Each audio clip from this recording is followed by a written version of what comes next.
Good morning, good morning, good morning. How are we today? Great. Everyone's doing great. My name's Aaron, and I am thrilled that you decided to join us this Sunday. We're actually in week 6 of a journey that we've been on through the book of Proverbs titled The One Thing. And basically what we've been doing is looking at the one thing, and this is rather audacious of me to say, but there's one thing that if you can figure out what this one thing is, it can actually make you better at everything. And that one thing we've been talking about is called wisdom. And just so we're working from the same definition, wisdom really is knowing what to do in the vast majority of situations and circumstances that we happen to find ourselves in as human beings that frankly, the moral rules just don't address or apply to. That's what wisdom is. And so last week, what we did is we started a section of this series that's designed to help us understand wisdom as it relates to relationships. Great section of this series.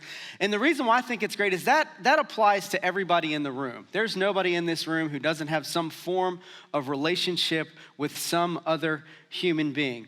Be it you're married to somebody, you're somebody's kid, you're parenting someone. We are all navigating relationships. And what you and I know about relationships is that they're complex and they're complicated, right?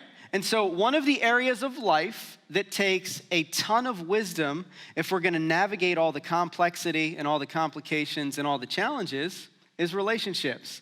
Proverbs has a ton to say about relationships, and the reason why I think Proverbs speaks so openly and so frequently about relationships is because they're vital to our lives. I don't know if you've ever thought about it like this, but I think that everyone in some way, shape, or form is one relationship away from being made or broken. So in other words, relationships can make us or break us, and because of that, they require incredible amounts of wisdom if we're gonna make it through them the way that we want to. And so Proverbs, another thing that it says about relationships is this, that if we can't understand how relationships tend to break and the means by which we can actually repair those relationships, we're gonna run into all kinds of problems in life. And so here's what the book of Proverbs tells us. It tells us that a wise person understands first and foremost that all relationships are in constant need of repair. A wise person also understands the components of relationship repair. And then thirdly, a wise person understands the heart behind relationship repair. And what I mean there is the reason why you would even seek to repair any relationship whatsoever. A wise person isn't going to be shocked when they hear that relationships oftentimes need repair. And so with that, let's go ahead and get to our first idea this morning, that relationships need constant repair. Bet you didn't know that. Bet you didn't see that coming. But to show you what I mean, I want you to turn with me to Proverbs 10, verse 18. And here's what you're going to find there. It says, "The one who conceals hatred has lying lips, and whoever spreads slander is a fool." So before we move forward, I think it's important that we pause and define this word hate.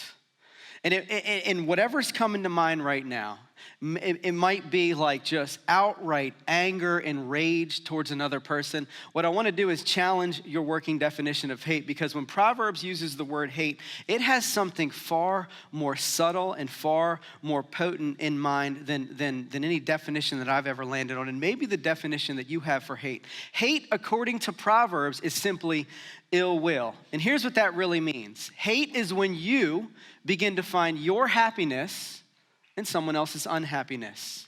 That's what hate is. Take a peek at Proverbs 24, verse 17. It says, "Don't gloat when your enemy falls, and don't let your heart rejoice when he stumbles." Here's one of the best ways that you can detect whether or not you have ill will towards somebody in your life. You like it when things don't work out for them. Or you have this weird sense of hope that someday, somehow, things are eventually gonna come crashing down in their life. And you're not just hoping for that, but in some weird way, you actually find that kind of satisfying.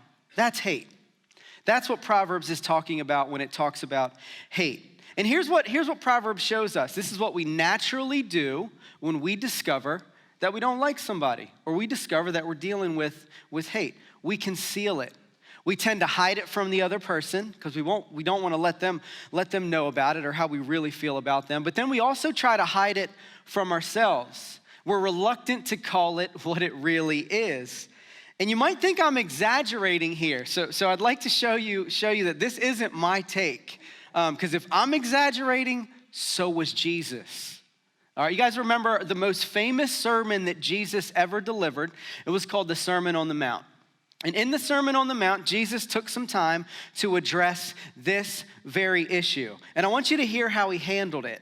Here's basically what he said. Jesus said that something as small as calling someone a fool or hating them in your heart is the equivalent.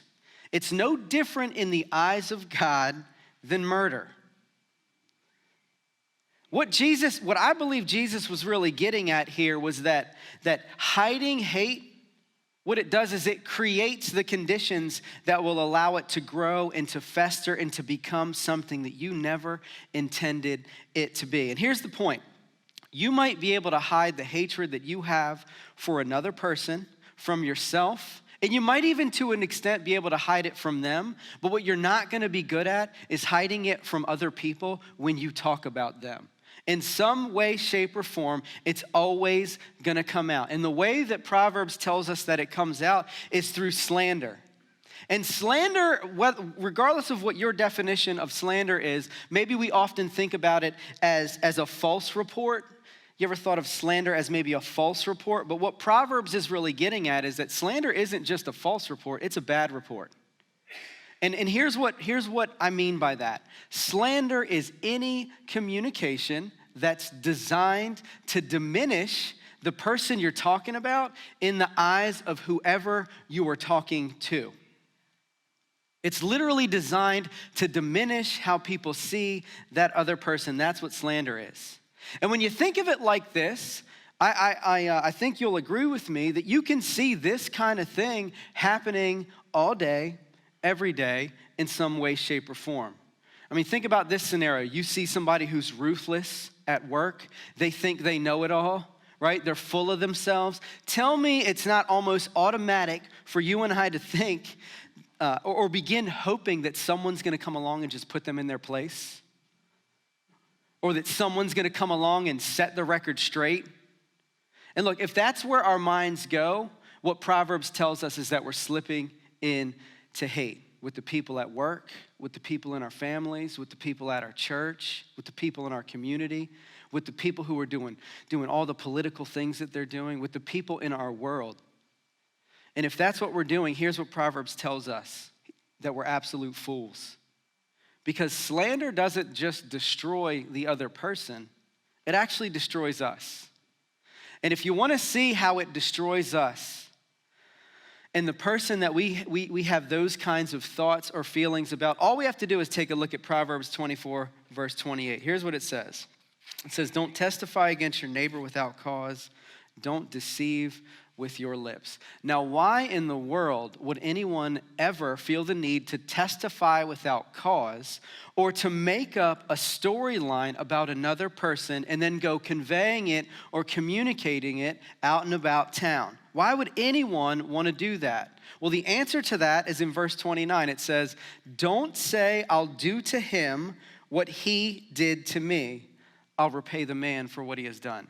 So let me paint a picture of what this verse is really trying to show us. Someone wrongs you. You ever been wronged? Yes. Everyone's been wronged in some way, shape, or form. So someone wrongs you. Shoot, somebody might even come to mind as we're walking through this little picture here. But here's what happens. It hurts, right? And then the next thing is it develops into something that you didn't want it to be. It develops into hate.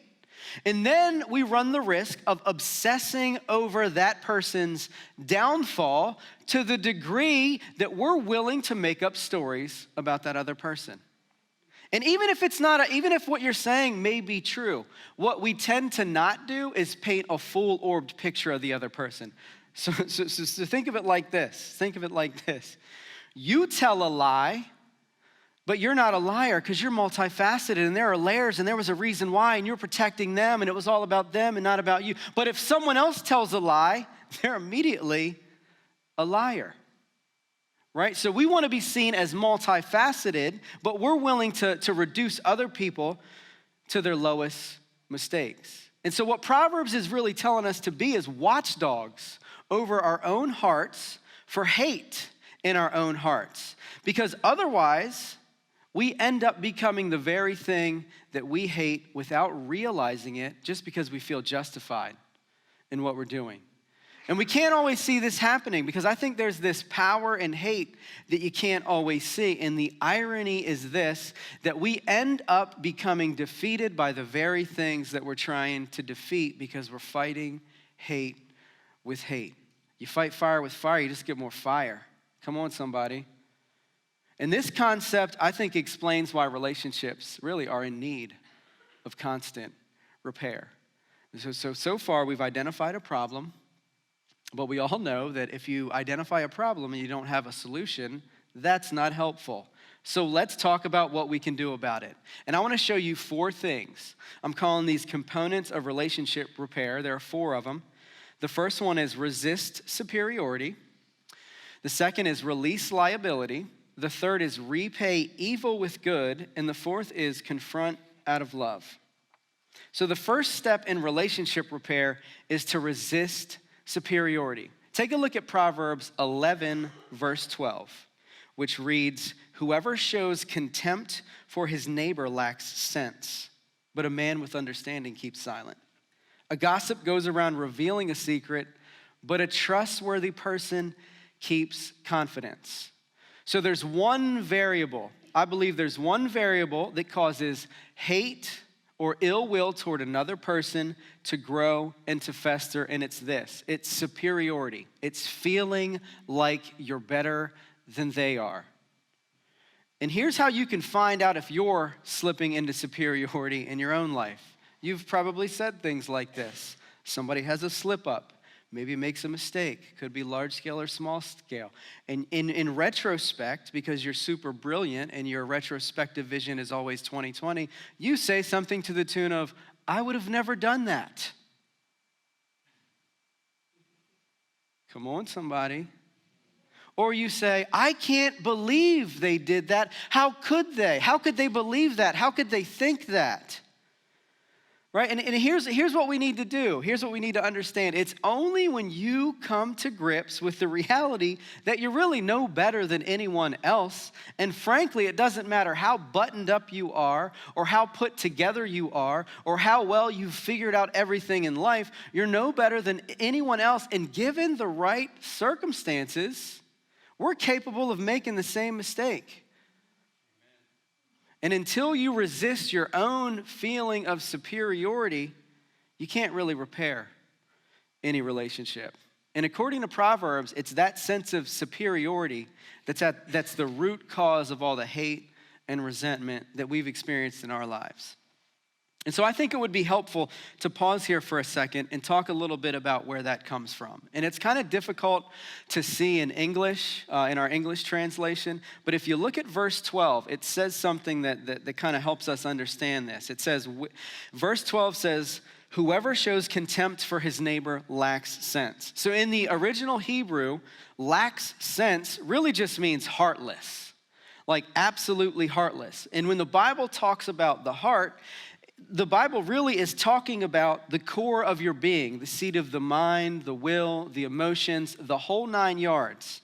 And when Proverbs talks about someone being heartless, it's really talking about someone who's walking around with resentment and hate in their heart toward another person. And Proverbs makes it very clear that there is nothing surface level about this kind of issue, but this is a core issue. There's something wrong at our core if we have hate and resentment in us about another person. It runs deep.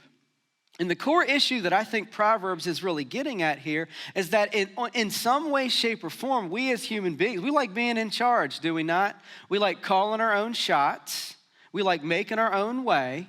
And ultimately what that really points to is we kind of like assuming the role of God in our own lives. But there's this other thing at work in us that kind of triggers when we get into that mode, because every time we assume the role of God in our own lives, on some level, we realize, whether consciously or subconsciously, that ultimately we're just elevating ourselves to a position that we have no business elevating ourselves to. We're ultimately trying to play a role that we're not qualified to play. And so what ends up happening is we go through life feeling deeply insecure, feeling like we've always got to prove it. We've always got to convince other people and ourselves that on some level we're okay. And so here's what happens. We see someone fail, and that self-justification trigger gets pulled, and we start looking down on other people, all in a pathetic attempt to feel good about ourselves. Tell me you haven't been there. I know I've been there. Or when someone wrongs us, we immediately see them through the lens of their failure. And every time we treat people this way, we're destroying them by reducing them to their worst mistake, something which they are not. And we're destroying ourselves by elevating ourselves to a place of superiority that we have no business occupying. And according to Proverbs, that is the most foolish thing that you can do in the context of any relationship. But what wise people do is something markedly different. They cut this kind of thinking off at the pass. And they look at other people, even people who have failed them, people who have hurt them, people who have done things that were wrong to them, and they choose to keep silent. Because deep down inside, the wise person knows that given the right circumstances, they could make the same degree of failure. So if you want to repair your relationships, you've got to start by first resisting your own superiority. Secondly, you have to release liability. And this is what Proverbs 24:28 is getting at. It says, don't testify against your neighbor without cause. Don't deceive with your lips. Don't say, I'll do to him what he did to me. I'll repay the man for what he has done. Are we not so used to keeping score in relationships? It's kind of out of hand. I mean, tell me you haven't kept score in your relationships, and I will high five you before I leave here today, and I'll also tell you that I don't believe you. And here's what keeping score in the context of relationships really means. All you're trying to do is get out of somebody what they got out of you. All you're trying to do is get back from someone what they took from you. Anybody else got kids in the house? All right, you've probably encountered your bathroom sink where the toothpaste, all of it, not some of it, all of it is squeezed out and it's just sitting there waiting for you. All right, you and I both know you can't get the toothpaste back in the tube, and you can't take back what you want to say to that kid, so you don't say it, so you move on. You can't get the toothpaste back in the tube, right? And so here's what ends up happening when we're trying to make people pay for what they've done to us. Frankly, it's impossible because you can't make somebody hurt the way that you hurt, and you can't really get back what somebody took from you. So your only alternative is what Proverbs is alluding to. You hold a grudge. And here's what a grudge looks like. There's a picture of it in verse 17:9. It says, whoever conceals an offense promotes love. That's not the picture of it. The picture of the grudge is in the second half of the verse. But whoever gossips about it separates friends. And so the word conceal might not mean what you're thinking. And this proverb is specifically designed to compare and contrast concealing an offense versus gossiping about it. And gossiping about an offense means you're reliving it. You're talking about it to whoever's willing to listen. You're dwelling on it with yourself, with others, and you can't stop reminding the person who committed the offense of the offense that they committed. And you're only doing this because you're trying to make them pay. You're trying to make them hurt like you hurt. You're trying to make them experience what you experienced. And all you're doing ultimately is retaliating against the person rather than trying to repair the relationship. Concealing an offense is the opposite of that. And here's what it means. In a basic sense, it just means that you refuse to hurt the people who have hurt you. And the moment you stop trying to do this, the moment you stop trying to exact the cost from people for their offenses is the moment that you begin releasing them from liability. And here's what's going to happen when you do this. It's going to be painful. And the reason why it's going to be painful is because it's costing you something. But here's what the alternative is. The alternative is that you become twisted by the very thing that twisted you to begin with. And so releasing liability really just boils down to one simple yet profound thing. It boils down to forgiveness. And you'll know you've released somebody from liability when you get to this place where you're hurting more for them than you have been hurt by them. And so the first step toward repairing relationships is to resist superiority. The second step is to release liability. And thirdly, you've got to repay evil with good. And the basis for this is found in Proverbs 25, verses 21 through 22. And here's what it says. If your enemy is hungry, give him food to eat. And if he is thirsty, give him water to drink. For you will heap burning coals on his head, and the Lord will reward you. This is an absolutely frightening verse because what it paints a picture of is close proximity between me and the people who have hurt me, between you and the people who have hurt you. And it's one thing to avoid ill will towards people and to not seek revenge against those who have hurt you. It's another to jump in there and give water to an enemy or food to an enemy.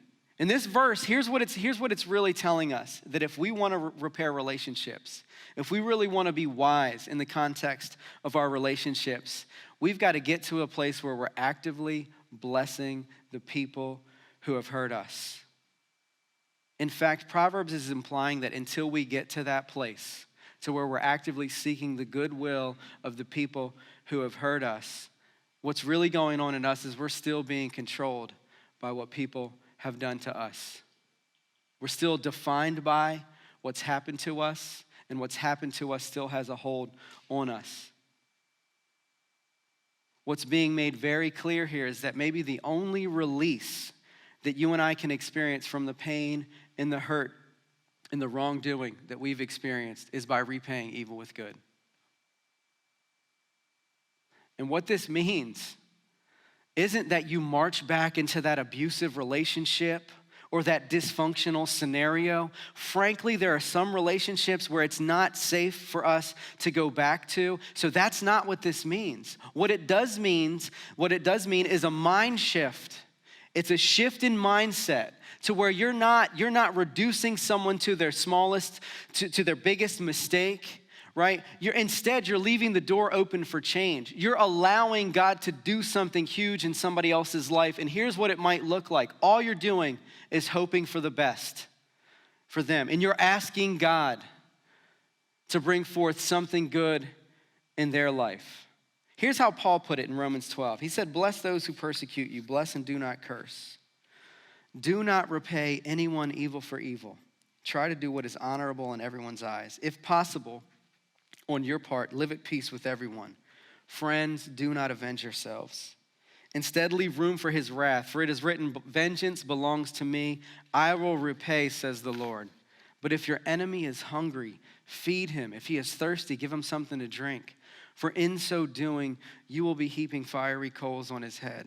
Do not be conquered by evil, but conquer evil with good. The only antidote to evil is good. The only antidote to getting over and conquering the evil or the wrongdoing that you've experienced in your life is somehow getting to a place where you've forgiven the person to the degree where you can actually start talking to God about them. And when you talk to God about them, you are hurting more for them than you've been hurt by them. And you're proactively seeking their good. So after you've resisted superiority and you've released liability, and you've begun to repay evil with good, then and only then can you take the next step. And the next step is to confront out of love. Here's what Proverbs 27 verses 5 and 6 say. Better an open reprimand than concealed love. The wounds of a friend are trustworthy, but the kisses of an enemy are excessive. What's at work here is something that I think it's important for us to see, but it's hard to hear. It's absolutely unloving for us to allow someone who is living in error to continue to do so uninterrupted. It's unloving to allow someone who's mistreating you or other people to continue to go through life that way. It's not loving to them. It's not loving to the people that they're hurting. And frankly, and maybe most importantly, it's not loving to you.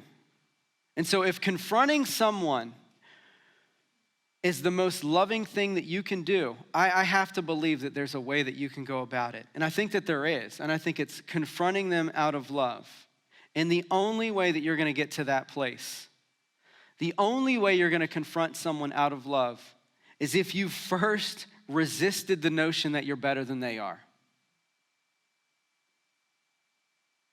And release them from the liability, and release yourself from the exhausting work that it is to make people pay you back. But you've got to release them from liability and having to pay you back. And you have to get to a place where you're seeking their good. Their good is now a priority in your life on some level. Because if you skip any of those steps, what's going to come across when you get to that confrontation is the fact that you're really still trying to hurt them rather than trying to help them. And they're going to pick up on that, and the wall's going to go higher, and the relational gap is going to get wider, and you're going to be further from relationship repair than you've ever been. And here's what I'm not implying. I'm not implying that everything requires direct confrontation. In fact, there are some people in your life perhaps that are not safe to confront. Please don't confront them. There are some relationships that people have been in that are not, it's not time to repair. Maybe it's time to run. Not every relationship can be repaired. But what can always be repaired is the way that you view that relationship. And you can be set free from the hold that maybe that relationship has on you. What Proverbs is really getting at is if there's someone in your life and you see them trapped in an established pattern of behavior, just like an animal caught in a trap, as Galatians 6 puts it, for their sake, for the relationship's sake, for other people's sake, and most importantly, for your sake, it might just be time to speak up and confront them out of love, but not before you've resisted superiority, released them from liability, started seeking their good by repaying evil with good. Now, just like everything else Proverbs has challenged us to do in this series so far, we got these 4 neat little steps that we briefly talked about. And they are way more difficult than they sound. I'm sure you know that at this point in time. You might even be thinking those 4 steps sound irrational and impossible, and how could you even say any of that? I'm with you. I want you to think about this for a second, because I'm with you. That's where I'm at. Think about this for a second. And I want you to get as specific as you're willing to. I want you to think about the people, or maybe the person in your life that has caused you the most pain. I want you to think about that person right now. And then I want you to try, just for a second, try not to look down on them for what they've done. Try not to look down on them just for a second.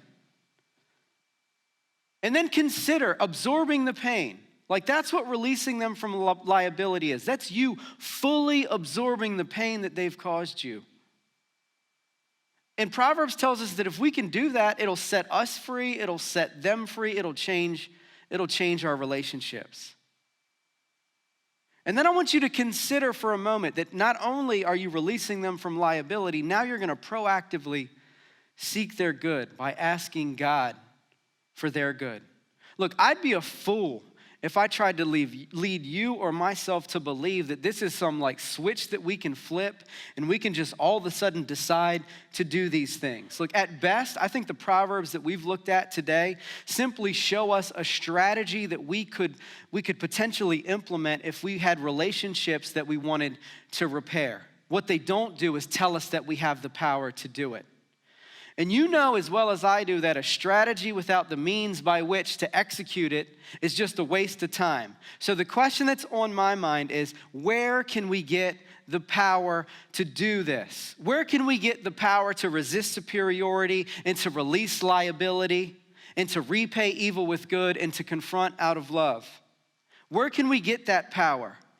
So take another look at Proverbs 24, 17 and 18. It says, don't gloat when your enemy falls, and don't let your heart rejoice when he stumbles, or the Lord will see, be displeased, and turn his wrath away from him. So look, just so we're clear, here's what this doesn't mean. It doesn't mean let go and let God figure it out. God's gonna have the final word. There's a guy by the name of Bruce Walk that wrote some commentaries on the book of Proverbs. And he said something that I think is accurate as it pertains to what this proverb actually means. And what he said is that it can't mean that we're supposed to hope that God's wrath falls on the people who have hurt us. And here's why it can't mean that. God's wrath is gonna have to fall on me, and it's gonna have to fall on you too, because you and I know we've hurt people. We've been hurt and we've also hurt. And so in that scenario, waiting for God's wrath to fall on the people who have hurt you, in that scenario, nobody wins. Nobody comes out alive. But what it does mean is this, that God is just as angry about my hate and my resentment toward the people who have hurt me as he is about the things that they did to hurt me. That your resentment is just as bad, that your hate is just as bad as the wrong that was done to you in the eyes of God. And frankly, it might even be worse. Because here's the thing, the longer you walk in resentment, the further away from healing you get. And you might be sitting here thinking today, how could he say this? That your resentment or hate doesn't even come close to what you've been through or what people have done to you. But listen to this. Every time you choose to hold a grudge, here's what I think you're ultimately doing. You're assuming the role of God. You're inserting yourself in the storyline in a place that only God fits. Listen to what Paul said in Romans chapter 12. He said it real simply, and he's talking about God here. He says, vengeance is mine, says the Lord. And shoot, besides this, it's impossible to think that even for a moment we would get remotely close to understanding all the complex issues and reasons that led someone to treat us so poorly. Look, if you've been treated poorly, take it as this. Something is wrong, not necessarily with you, but with the person who's treating you poorly. And we don't know what kind of home they grew up in or what they went through or what kind of abuse they endured or what they experienced or who wronged them or what their biggest fears are or what their deepest insecurities are. Only God has that vantage point. And so to insert ourselves in the story as all-knowing and all-seeing and all-understanding and to begin holding people accountable and demanding that they pay a price that you and I frankly can't even pay, Proverbs tells us that that's absolutely foolish. And that's why going down that road, it really only ever results in more resentment and a future outlook on people that's built on their past failure. And not only is this offensive to God, but it ruins us and it ruins our relationships. And it perpetuates this cycle, this vicious cycle of retribution.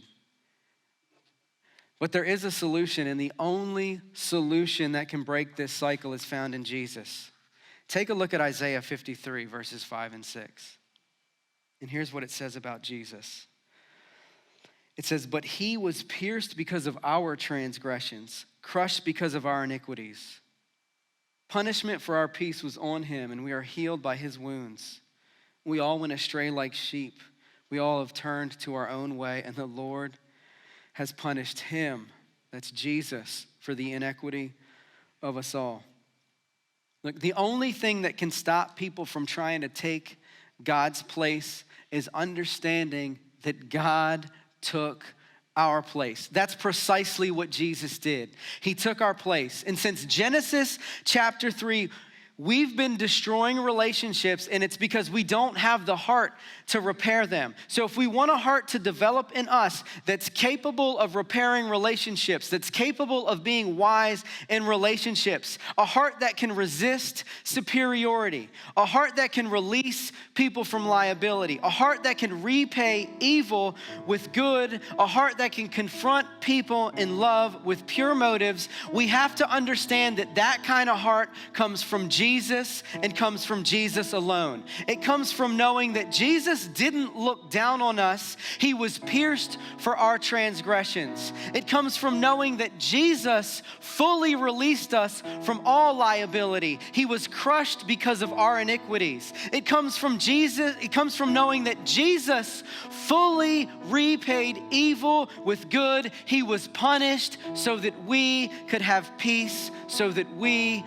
could be fully healed. It comes from knowing that Jesus confronted absolutely everything that has ever wounded us or hurt us or harmed us in such a way as to set us free. So look, if you're here today and you are tired of having to feel superior, look at what Jesus did.